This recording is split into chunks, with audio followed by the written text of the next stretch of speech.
Hello everyone, welcome back to Trophy Travel Experiences. My name is Tony. Today I'm doing a review of a recent flight I had from Vancouver to Hong Kong. It was interesting in a number of manners.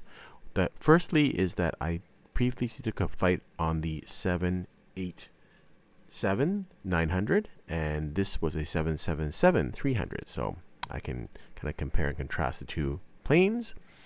And then secondly, this was a unusual flight because it was in the middle of the Vancouver snowstorm, and so our flight was delayed 7 hours, and then once we got on the plane, we sat another 2 hours before the flight took off. And all in all, I guess we were fortunate to get out of Vancouver because many people were delayed in the days after that. I was seated in seat 7A, and I have to really give a quick shout out to Nirmala and her crew in business class that took care of us. They really made the whole trip much better, as comfortable as possible. And Nirmala was very responsible and treated everyone really well. So here we are taking off, and this is the weather and what it looks like once we started to get in the air. Here's a couple of videos on my seat. This is a seat 7A. You only get one window with 7A. And I noticed as compared to the 787 that this was a much narrower seat and it wasn't as new. So if I had a choice of the two planes, I would rather go on the 787.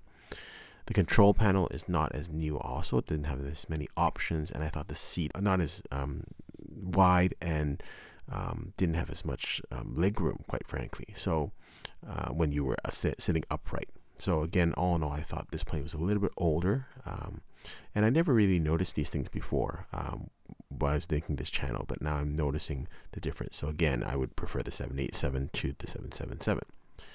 This is just the control panel, and you can compare it and contrast it to my other video. Again, a much more simple control panel. This is the comfort menu on your control panel. Again, much simpler than what's offered at the 787, which had a massage option. Even though it wasn't tremendous, the massage option, it did have that option. This picture is not to show you how messy I am, but just to show you how much space that you have on the top layer here in terms of the shelf space. I really enjoyed that. It was huge, and so you can put like your snacks, your headphones, your iPad, lots of space. The other thing I'll mention is that the window is compared to the 787, the 777's got this automatic window that you press, whereas this one you slide down. I actually prefer this one because I found that was a little bit harder to use. Maybe I'm not tech savvy, but I thought sometimes it's very difficult, and it didn't really shade or didn't close completely, didn't black out all the light. Whereas this one, of course, you just manually just pull down the window or the shade, and you can make sure that you've got the right adjustment. This is just a short video going through the wine list.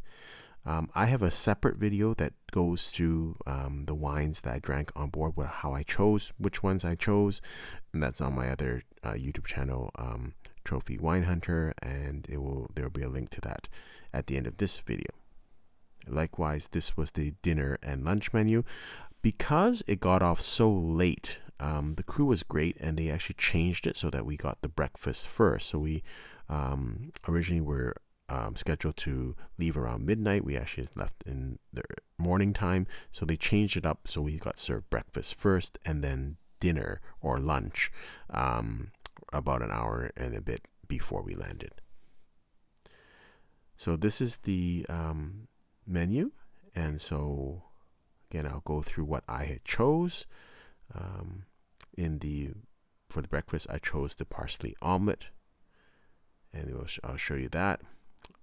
They also had some snacks available, and I chose the chicken pot pie. They did not have the cup noodles on board, and that's not the fault of the crew. It's just it was quite a difficult time with all the snow. And then for my entree in the lunch, that was changed to lunch instead of a dinner, that was served about an hour before we landed, I chose the beef dish. This is the non-alcoholic beverage menu, and I chose this time to actually have a coffee because I was so tired. I normally would not have a coffee on board. I've heard those horror stories about, hot water and coffee on board airplanes. And I don't know if anyone can comment on that who's in the industry. Is that really true that, that's people within the industry don't usually drink hot beverages because the cleanliness? But that's something that I generally don't do. But I decided to have a coffee. It was great. Again, we were served breakfast first, and the crew switched this around. So for the breakfast, I chose the parsley omelet, chicken sausage, cottage cheese, roast potatoes, and red pepper relish. It also comes with seasonal fruit, muesli, apples, raisins, coconut, pumpkin seeds, and then the croissant with butter and jam. It was an okay breakfast. Nothing to kind of write home about, but decent. I'm personally not a fan of muesli, but and the omelet was okay. The sausage was okay, but it was a meal. I had a snack halfway through the flight, and I chose the chicken pot pie with potato wedges. It comes with some almonds and some chocolate. Again, edible, but not really that great. It was kind of just tasted like what you would have at home if you microwaved a frozen food pot pie. And that's something maybe that Air Canada can improve upon. The quality of the food is passable, but not really something you look forward to as compared to airlines like ANA or Air France or Emirates. So that's something that Air Canada can definitely work on. This was the lunch that was served just before we landed. And again, they kind of just put it all in one kind of plate. Some other airlines will give it course by course, which kind of draws out the experience a little bit more.